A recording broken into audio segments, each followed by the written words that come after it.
SwayamPrabha. Digital India. Educated India.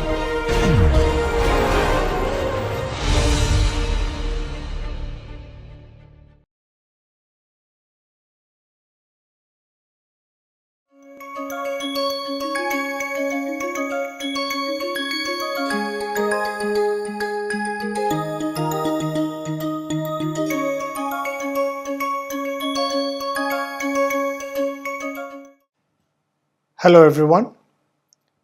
We ended the last class where we derived an expression for the characteristic rate of strain.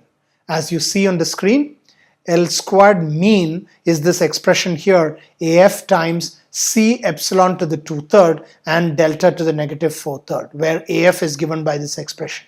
I did say we'll come back to this later, but keep this in mind. This is an expression for the characteristic rate of strain, and this was a development started originally by Lilly in 1967.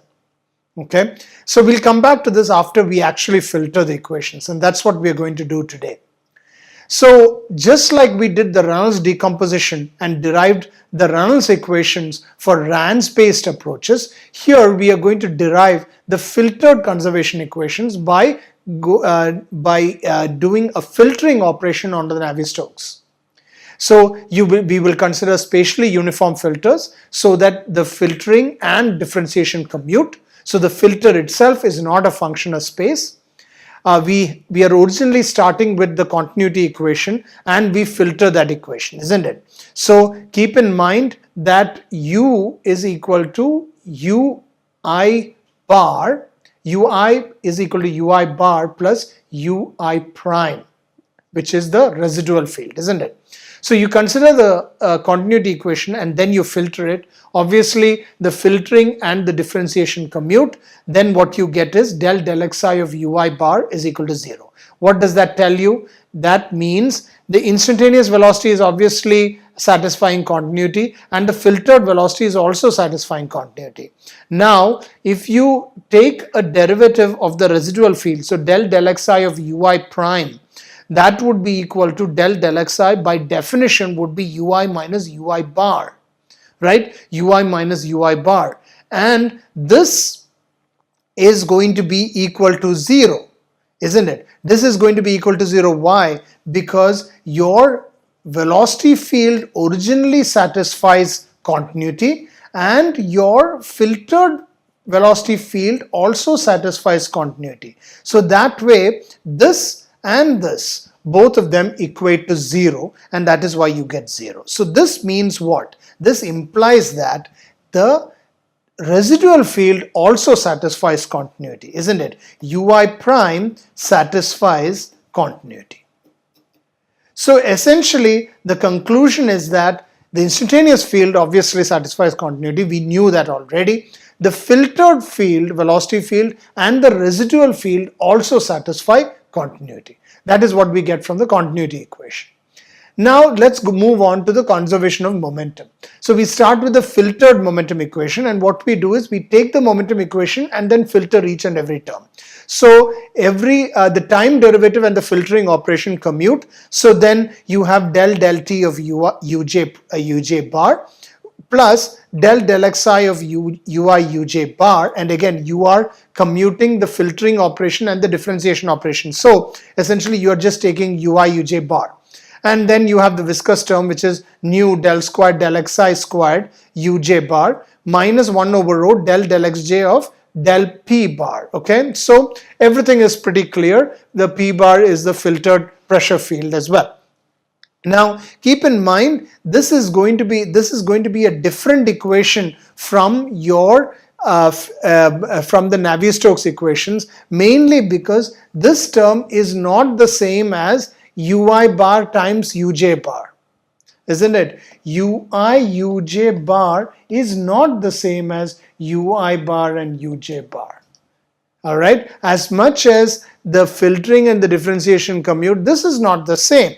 Okay, so that's what we mean by the filtered product is not the same as the product of the filtered velocities, isn't it? So now what does that mean? So let's say you define what is called a residual stress tensor, okay, and I'm calling it tau ij with a superscript capital R. tau ij superscript capital R would be equal to the difference between the filtered product and the product of the filtered velocity. So ui uj bar minus ui bar and uj bar. Let's call that the residual stress tensor. Now this is analogous to the Reynolds stress tensor which we had shown earlier, which is ui uj mean is ui uj mean minus ui mean times uj mean. Remember, this is the fluctuation. Okay, this right here is the mean velocity, right? So it is the actual velocity product and then mean. So ui uj mean minus ui mean and uj mean. Fine. Now let's define what is called a residual kinetic energy, and let's call that Kr, which would be equal to half tau I capital R, and you can see that. So tau I j capital R is defined here, and that is your residual stress tensor. If I make j is equal to I, then basically what I'm taking is the trace of that residual stress tensor, isn't it? I'm taking the trace of the residual stress tensor. That would be tau 11 R plus tau 22 R plus tau 33 R, and half of that, right, half of the trace would be equal to the residual kinetic energy, wouldn't it? So we call that Kr, which is half tau I capital R. And now what I'm going to do is, just like I did earlier with the Reynolds stress, I am going to be considering an anisotropic residual stress tensor. So tau ij small r. Tau ij small r is this tau ij capital R minus 2/3 Kr delta ij. So what am I doing here?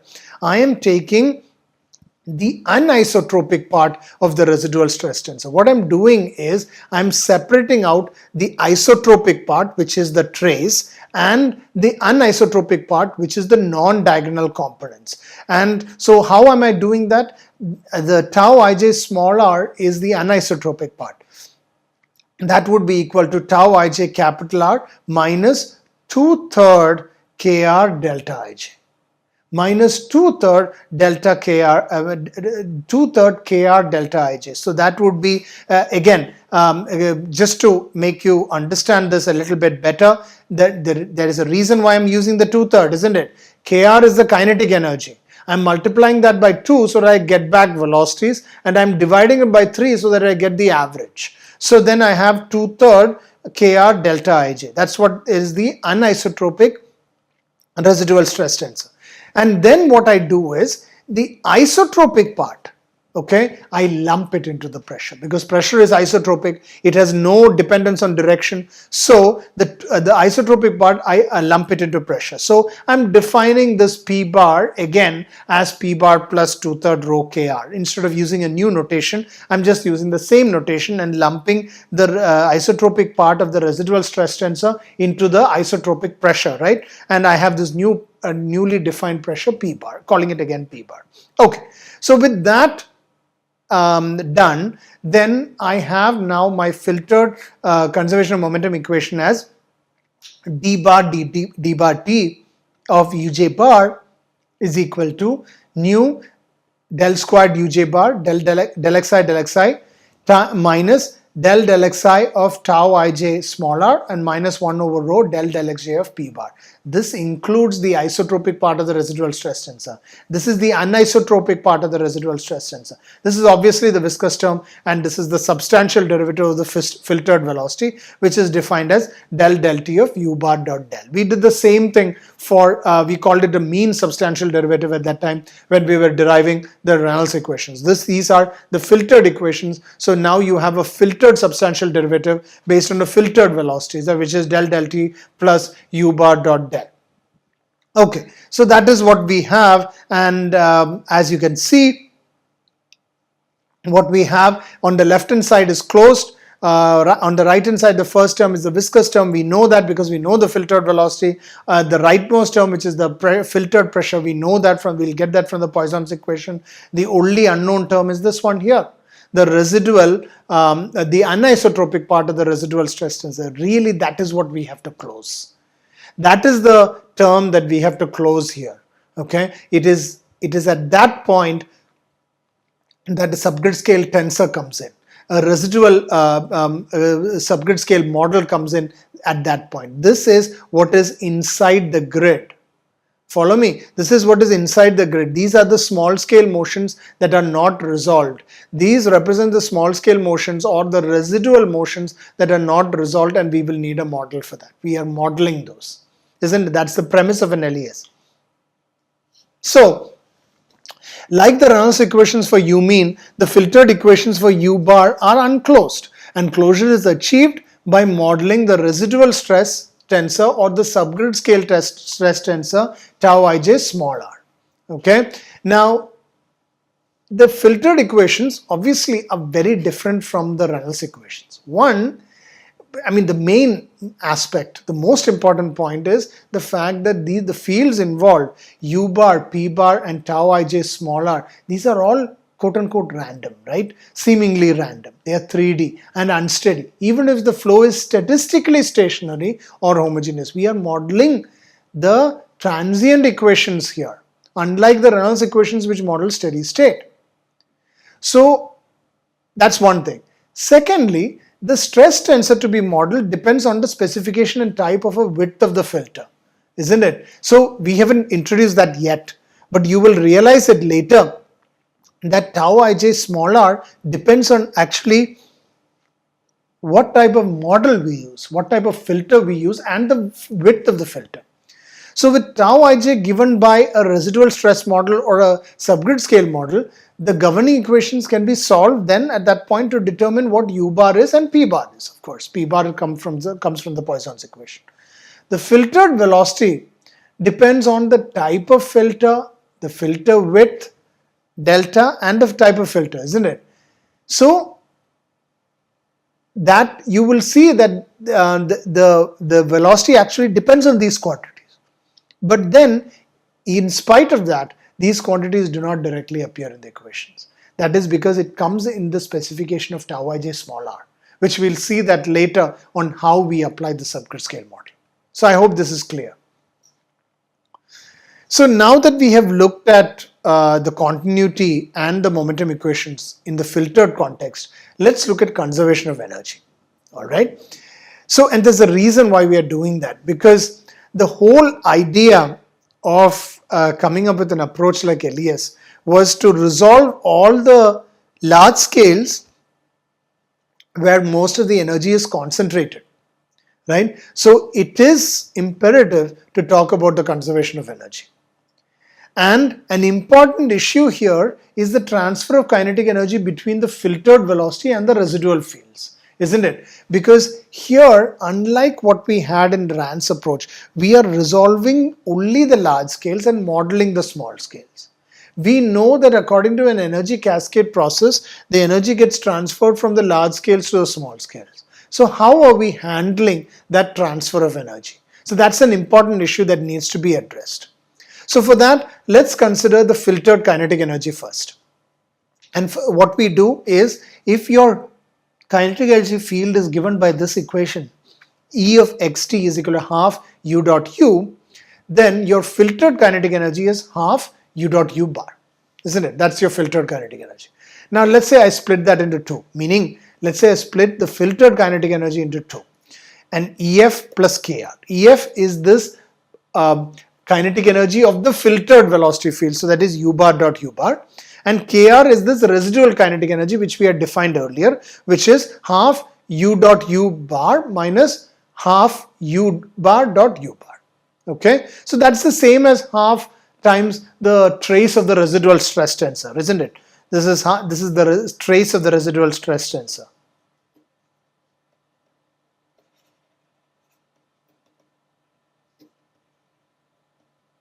Okay, so that is your residual kinetic energy. So what I'm doing is I'm splitting the filtered kinetic energy into like a kinetic energy of the filtered velocity fields and a residual kinetic energy.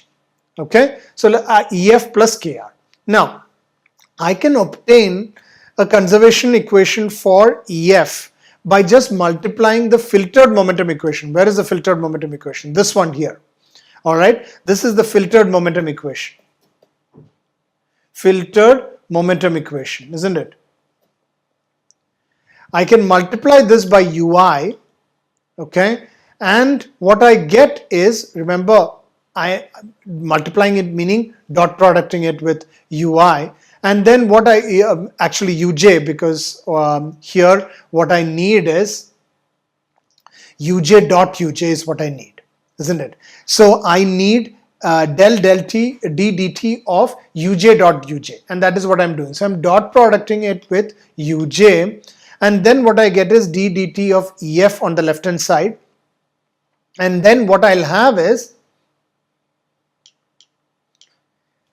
in each of these terms I'm going to dot product with uj or multiply it with uj, isn't it? So then what I get is, I'll bring in the viscous term here, so I'll have del xi uj 2 nu sij bar minus uj times tau ij r minus p bar over rho delta ij, and what I'm left with is these two terms related to dissipation and production, with the dissipation term given by 2 nu sij bar and the production term given by tau ij r sij bar. How did I get that? Because what I'm doing is, if I'm multiplying this by uj, okay, I am multiplying this tau ij term by uj, and now I have uj times del xi of tau ij r. I can write this as, okay, del xi of tau ij times uj minus, isn't it, minus tau ij r times del xi of uj. Tau ij, so I'm just using the chain rule. I do the same thing here as well. Okay, when I multiply by uj, I take one of the derivatives out, and then you will notice what I get here. I will have del xi of this uj times one of the derivatives can be written as the strain rate, and then minus uj times tau ij r, which I showed earlier how I get that, and then minus the pressure term as is. So I'll have uj times p bar over rho delta ij. Then the left out terms I take it to the right hand side, and then what I have is epsilon f minus pr. So epsilon f is this 2 nu sij bar, which is going to be the dissipation, and then this production term, which is tau ij small r times sij bar. So interestingly, what I have is d dt minus del xi of this whole term, okay, and I have these two sink terms on the right. One is a dissipation term, which makes sense, right? And the other one seems like a production term, but it is negative. So it seems like a sink term, isn't it? So let's think more about that. So the terms on the LHS of the transport equation shown above, they obviously represent transport, isn't it? Here, all of these terms represent transport, because we are talking about d dt of kinetic energy, which is equal to del xi. So that is a transport term because it is del xi. So it will be a transport term. But what we are interested in is the right hand side term. So we have a source and a sink term. The sink term, which is epsilon f, represents viscous dissipation directly from the filtered velocity field. Okay. Now think about it.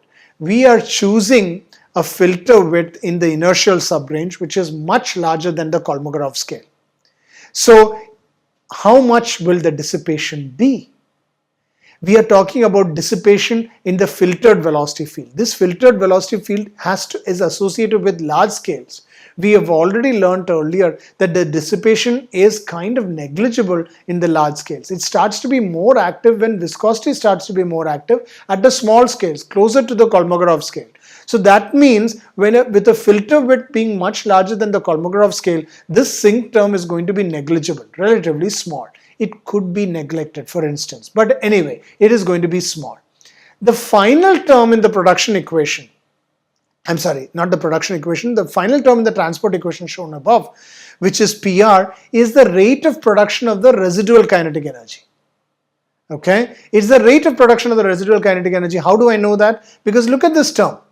Okay, it is tau ij r times sij bar. It has to do with the residual kinetic energy, isn't it? So that means it is the rate of production of the residual kinetic energy. But this term appears as a sink. Why? Because of the negative term in the equation for ER and as a source in the equation for KR. Okay, sink as an equation for EF, sink in the equation for EF and as a source in the equation for KR. That means it represents the rate of transfer of energy for from the filtered motions to the residual motions. So this is that term that represents the transfer of energy from the filtered motions to the residual motions. I hope this is clear. I want to repeat this. It's very important. The final term in the RHS of this transport equation here, okay, you have a negative there, which means it seems like it is a sink term. So it appears as a sink, yes, in the equation for ER. In the equation for EF, I'm sorry, I keep saying ER, but in the equation for EF, and as a source in the equation for KR. So therefore, it represents the rate of transfer of energy from the residual motions, from the filtered motions to the residual motions. All right. So this PR term is sometimes called subgrid scale dissipation and is sometimes denoted by epsilon s. But that terminology is inappropriate because unlike true dissipation, PR is entirely due to inviscid inertial processes, isn't it? And it can be negative. Look at this term. It is due to inviscid inertial, it has nothing to do with viscosity. It has nothing to do with viscosity. So calling it a dissipation, a subgrid scale dissipation is technically not correct. It has to do with, it is a sink term, yes, but it is entirely due to inviscid processes. At high Reynolds number, with a filter being in the inertial subrange, this filtered velocity basically pretty much accounts for the entire energy, almost the entire kinetic energy. We had the number earlier where it accounted for about 80%, more than 80% of the total energy. So that means you're just neglecting the 20%, 15 to 20% of the energy. So in that sense, EF is approximately equal to E, isn't it? The average of this EF is approximately equal to E. So that means what? That residual kinetic energy almost does not exist, right? So then the dominant sink in the equation for EF is PR, whereas that in the equation for E is the rate of dissipation of kinetic energy, epsilon. So by that token, this PR is going to be equal to epsilon. Follow me? Because what we are saying is the filtered velocity field pretty much accounts for most of the kinetic energy. We had some number about 80 to 85%. So that means EF is equal to E, right? Approximately equal to E. So earlier when we split this, okay, into EF and KR, KR is almost negligible. The residual kinetic energy is almost negligible. That's the whole premise of LES, right? We are resolving all the large scales because we think that most of the energy is concentrated in the large scale. So why don't we just consider that? So then we are sort of ignoring the residual kinetic energy. So E bar is equal to EF. Now with that, if that is the case, the residual kinetic energy can be neglected. In that case, the dominant sink in the equation for EF is PR, okay, whereas that in the equation for E is the rate of dissipation of the kinetic energy, epsilon. So under that circumstances, basically PR, the production term, is equal to the dissipation. So whatever is the transfer, okay, is equal to the dissipation, because keep in mind the dominant sink for EF is PR, okay, whereas in the equation for E, the rate of dissipation, it is the rate of dissipation of kinetic energy, which is just epsilon, and that PR has to be equal to epsilon. You understand what I mean? Okay, so in the next class, what we are going to do is we are going to be applying the Smegrinsky model to all of this. Now, because we haven't looked at specifically what kind of subgrid scale model we'll use. We have looked at a general framework of a subgrid scale model, but we haven't looked at specifically what. And we will discuss specifically the Smegrinsky model in the next class and try and see how the equations apply. So what we have done here is today is we derived the filtered equations, right? We looked at the filtered continuity equation, the filtered momentum equation, and then we looked at the conservation of energy. So we split up the energy into two parts, as in the energy of the filtered velocity fields and the residual kinetic energy. And we realized that the residual kinetic energy is negligible. So that can be ignored. So that means whatever is the transfer from the filtered velocity field to the residual field is just dissipated, is approximately equal to epsilon. That was our final conclusion here. We will look at the development of the Smegrinsky model and how that applies to all of these concepts in the next class. Thank you.